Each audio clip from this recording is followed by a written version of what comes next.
అందరికీ నమస్కారం అండి.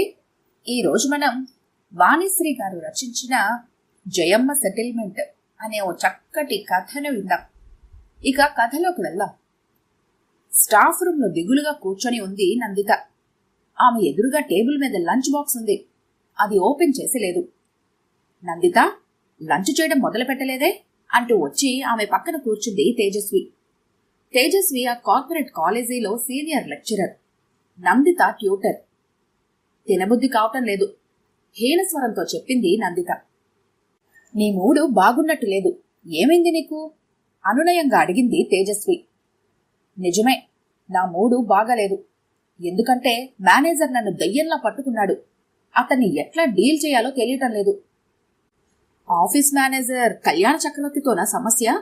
ఎందుకు? లెక్చరర్ ప్రమోషన్కి అడ్డుపడుతున్నాడా? లంచం అడుగుతున్నాడా? లంచం అడిగినా బావుండేది. వాడి మొహాన కొట్టేదాన్ని.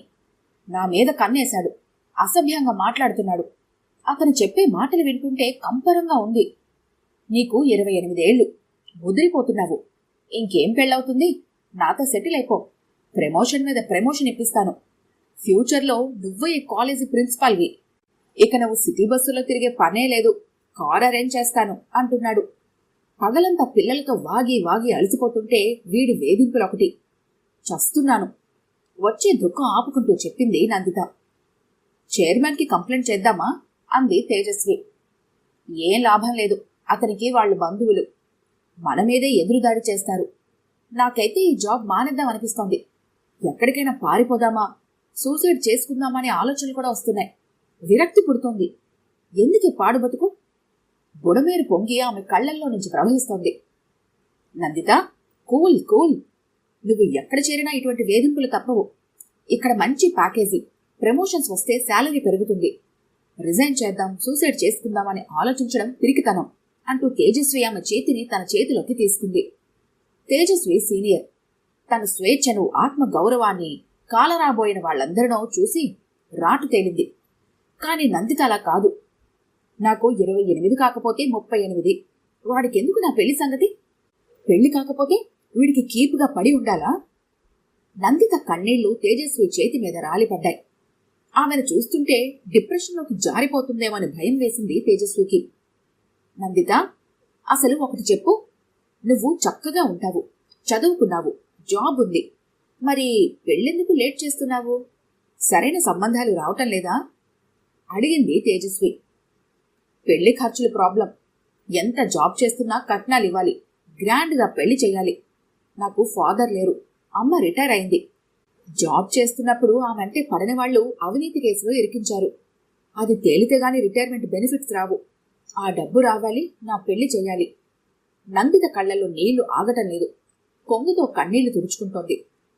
నువ్వు సమస్యలన్నీ కలిపి చూడకు. నీ పెళ్లి సమస్య వేరు, జాబ్లో ప్రాబ్లం వేరు. రెండు విడివిడిగా డీల్ చేయాలి. లైఫ్ ఇలానే ఉంటుంది. అంత బాగా జరిగిపోతుందని అనుకున్నంతలో ఏదో ఒక ప్రాబ్లం ఫేస్ చేయాల్సి వస్తుంది. ఓకే, నువ్వు వర్రీ అవ్వకు. జయమ్మ ఆంటీతో మాట్లాడదాం. ఈ మేటర్ని ఆమె సెటిల్ చేస్తుంది. తేజస్వి నందిత మనోవేదనను అర్థం చేసుకుంది. తనకు చేతనైన మాట సాయం చెయ్యాలని నిర్ణయించుకుంది. జయమ్మ ఆంటీ ఎవరు? అడిగింది నందిత. కార్పొరేటర్, చాలా పవర్ఫుల్. మాకు బంధువు. తెలివిగా సెటిల్మెంట్ చేస్తుంది. సెటిల్మెంట్ కోసం పొలిటీషియన్స్ దగ్గరికి వెళ్తే పెనం మీద నుంచి పొయ్యిలో పడ్డట్టు అవుతుందేమో. రిస్క్ ఏమో. పోలీస్ కేసులైతే లేనిపోని ప్రాబ్లమ్స్ ఫేస్ చేయాలేమో. నందితకు లోపలెక్కడో భయం కలిగింది. భయపడకు, పోలీస్ కేసులు అవి ఏమీ ఉండవు. ఎంతో కొంత రిస్క్ తీసుకోకపోతే ప్రాబ్లం సాల్వ్ కాదు నందిత. షాక్ ట్రీట్మెంట్ ఇవ్వకపోతే కొందరు దారికి రారు. ఇప్పటి వరకు జరిగింది వేరు. నువ్వు ఒంటరిదానివి. ఇక నుంచి నీకు నేనున్నాను. నీకు ఒక అక్కలా సపోర్ట్ చేస్తాను అంటూ ధైర్యం చెప్పింది తేజస్వి. తేజస్వి మాటలు ఆమెలో ఉత్సాహాన్ని నింపాయి. ఎంతో సెక్యూర్డ్గా అనిపించింది. ఇప్పుడు ఆమె కేవలం కొలీగ్గా కాకుండా ఎంతో ఆత్మీయురాల్లా కనిపిస్తోంది. ఆ రోజు ఆదివారం. కళ్యాణ చక్రవర్తి ఇంటి ముందు కారు దిగింది జయమ్మ. కళ్యాణ చక్రవర్తి, అతని తల్లిదండ్రులు, భార్య, పిల్లలు ఆమెను ఆశ్చర్యంగా చూస్తున్నారు. జయమ్మ ఆ ప్రాంతంలో చాలా పాపులర్. చెయ్యెత్తు మనిషి. ఎత్తుకు తగిన లావుతో పట్టుచీర కట్టుకొని సాక్షాత్తు గుళ్ళో నుంచి నడిచొచ్చిన అమ్మోరులా ఉంది. ఒంటి నిండా నగలు, నెత్తిమీద కిరీటం ఒక్కటే తక్కువ. కళ్యాణ చక్రవర్తి తండ్రి నాగవర్ధనరావుతో నేరుగా విషయంలోకి దిగింది. అతని చేతికి నందిత ఫోటో అందించింది. ఈ ఫోటోలోని అమ్మాయి నందిత, ఎంఎస్సి. మీ అబ్బాయి మేనేజర్గా చేస్తున్న కాలేజీలో ట్యూటర్. ప్రమోషన్ వస్తే లెక్చరర్ అవుతుంది. జీతం పెరుగుతుంది. ఈమె తల్లి అనసూయ ఇరిగేషన్ శాఖలో సీనియర్ అసిస్టెంట్. రిటైర్ అయింది. పాపం ఏవో కేసులు సెటిల్ కాకపోవడంతో రిటైర్మెంట్ బెనిఫిట్స్ ఇంకా రాలేదు. జయమ్మ మాటలకు అడ్డొస్తూ, మేడం, ఈ అమ్మాయి గురించి నాకెందుకు చెప్తున్నారు? ఆశ్చర్యంతో ప్రశ్నించాడు నాగవర్ధనరావు. విషయం ఏమిటంటే, నందితను మీ కళ్యాణ చక్రవర్తి ప్రేమిస్తున్నాడు. పెళ్లి చేయాలి కదా. వ్యంగ్య ధోరణిలో అంది జయమ్మ. అంతే, ఆ ఇంట్లో భూకంపం పుట్టింది. పెద్ద షాక్ తిన్నట్టయ్యాడు నాగవర్ధనరావు. మేడం, ఏం చెప్తున్నారు? మా వాడికి పెళ్ళై 10 ఏళ్లయింది. 2 పిల్లలున్నారు. వాడు నందితను ప్రేమించడమేమిటి? కలవరపడుతూ చెప్పాడు. మీ వాడికి పెళ్ళైందని, అతనికి 40 ఏళ్లు దాటాయని మాకు తెలుసు. కాని ఏం చేద్దాం? అతనిప్పుడు నందితను ప్రేమిస్తున్నాడు. ఆమె పెళ్లి కోకే. అయితే ముందు మీ వాడు భార్యకు విడాకులివ్వాలి. అదొక్కటే మా కండిషన్. ఎందుకంటే భార్య బతికుండగా డైవోర్స్ ఇవ్వకుండా పెళ్లి చేసుకోవటం నేరం కదా. నాగవర్ధనరావు కొడుకు వైపు అయోమయంగా చూస్తున్నాడు. కళ్యాణ చక్రవర్తి భార్య కావేరికి ఏకకాలంలో కోపం, దుఃఖం కలిగాయి. విసురుగా బెడ్రూంలోకి వెళ్లి దఢాలున తలుపు వేసుకుంది. ఏమిటి మేడం మీరు చెప్తుంది? వీడు నందితను ప్రేమించడం ఏమిటి? ఏం పోయేకాలం వచ్చింది? లక్షణంగా ఇంట్లో భార్య ఉంది. 2 పిల్లలు పుట్టాక ఈ పెడబుద్ధులేంటి? అంది కళ్యాణ చక్రవర్తి తల్లి పద్మావతి. ఏరా, మేడం చెప్తుందంత నిజమేనా? ఈ వయసులో నీకు ప్రేమలేమిట్రా? కాలేజీ చైర్మన్ నరసింహరావు మన బంధువు. బాధ్యతగా ఉంటావని నిన్ను మేనేజర్ని చేస్తే ఆడపిల్లల్ని వేధిస్తావు. ఇదంతా ఆయనకు తెలిస్తే ఏమైనా ఉందా? పరువు గంగలో కలుస్తుంది. ఆక్రోశించాడు నాగవర్ధనరావు. కళ్యాణ చక్రవర్తి ముఖం కత్తివేటుకు నెత్తురు చుక్క లేనట్లు తెల్లగా పాలిపోయింది. ముఖానికి పట్టిన చెమటలు తుడుచుకుంటున్నాడు. సార్, కోప్పడకండి. పాపం, మీ వాడికి ప్రేమించి పెళ్లి చేసుకోవాలని కోరిక పుట్టుండొచ్చు. మీరేమో అరేంజ్డ్ మ్యారేజ్ చేశారు.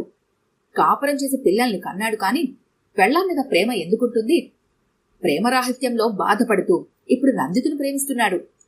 నాటకీయంగా చెప్పింది జయమ్మ. నాన్నా, అది అని ఏదో చెప్పబోయాడు కళ్యాణ చక్రవర్తి. రెచ్చిపోయాడు నాగవర్ధనరావు. నా కడుపున చెడబుట్టావని తిట్లదండకం మొదలుపెట్టాడు. ఆవేశపడకండి సార్. మీరు కొడుక్కి కళ్యాణ చక్రవర్తి అని పేరు పెట్టినందుకైనా ఈపాటికే 3-4 పెళ్లిళ్ళు చేసి ఉండాల్సింది. ఇప్పటికే ఆలస్యమైంది. ముందు మీ కోడలికి విడాకులిప్పించి పుట్టింటికి పంపేయండి. నందితతో పెళ్లి చేయండి. మీ కొడుకు కోరిక తీర్చడం మీ కర్తవ్యం కదా. జయమ్మ మాటలతో తూటాలు పేలుస్తోంది. ప్లీజ్ మేడం, ఇక ఆపండి. ఈ గొడవ మాకు తెలీదు. మీరు చెప్తుంటేనే వింటున్నాము అన్నాడు నాగవర్ధనరావు. నేను చెప్తుంటే మీ వాడి వికృత చేష్టలు తెలుస్తున్నాయి మీకు. మీ వాడి వల్ల పాపం నందిత ఎంత మనోవేదనకు గురైందో అర్థమవుతోందా? సున్నిత మనసు గల ఆడపిల్ల. ఆత్మహత్య చేసుకుంటే మీ గతి ఏమయ్యేది? జైలు పాలయ్యేవారు. ఇటువంటి దుర్మార్గుడిని ఏం చేయాలంటారు? అప్పటి వరకు సాఫ్ట్గా వ్యంగ్య ధోరణిలో మాట్లాడిన జయమ్మ స్వరం తీవ్ర రూపం దాల్చింది. సారీ మేడం, మా వాడు బుద్ధి తక్కువై ఆమెను వేధించాడు. అందుకే నేను క్షమాపణలు వేడుకుంటున్నాను అన్నాడు నాగవర్ధనరావు. చంప మీద కొట్టి సారీ అంటే సరిపోతుందా అండి? మేడం, మా వాడిది తప్పే. ఇప్పుడు మమ్మల్ని ఏం చేయమంటారు? నందితను వేధించినందుకు క్షమాపణలు చెప్తున్నానని, ఇక ముందు ఆమె జోలికి రానని, ఆమె ప్రమోషన్కి అడ్డుపడనని స్టాంపు పేపర్ మీద రాసి సంతకం పెట్టమనండి. జయమ్మ డిక్టేట్ చేసింది. నాగవర్ధనరావు స్టాంపు పేపర్ మీద జయమ్మ చెప్పినట్లు రాయించి సంతకం పెట్టించాడు కొడుకుతో. జయమ్మ సాక్ష్య సంతకం చేసి ఆ పేపర్ తీసుకుంది. మిస్టర్ కళ్యాణ్ చక్రవర్తి, మీ భార్య పిల్లల మొహం చూసి మీ నాన్నగారు బ్యాంక్ మేనేజర్గా సొసైటీలో మంచి హోదాలో ఉన్నందున మీ పరువు పోకుండా ఇటువంటి సెటిల్మెంట్ చేశాను. లేకపోతే మా పద్ధతి వేరేగా ఉండేది. నీ కాలో చెయ్యో పోయి వికలాంగుడు అయ్యేవాడివి. ఒంటరి ఆడపిల్లలంటే అంత లోకువా నీకు? అధికార మదమా? నందిత ఒంటరి అని ఎవరూ లేరని అనుకోకు. మేమున్నాం. ఆమె మీద ఏగ వాలినా జయమ్మ ఏంటో తెలుసుకుంటాం. కోపంతో వార్నింగ్ ఇచ్చింది. మామూలుగానే ఆమె గొంతు కంచులా కంగుమంటుంది. ఇక కోపంతో వచ్చే మాటలు లౌడ్ స్పీకర్లో నుంచి వస్తున్నట్టుగా రీసౌండ్ ఇస్తున్నాయి. నాగవర్ధనరావు కొడుకు మెడ పట్టుకొని జయమ్మ కాళ్ల మీద పడేశాడు. మేడం, తప్పైంది, క్షమించండి కాళ్ళు మొక్కుతూ అన్నాడు కళ్యాణ చక్రవర్తి.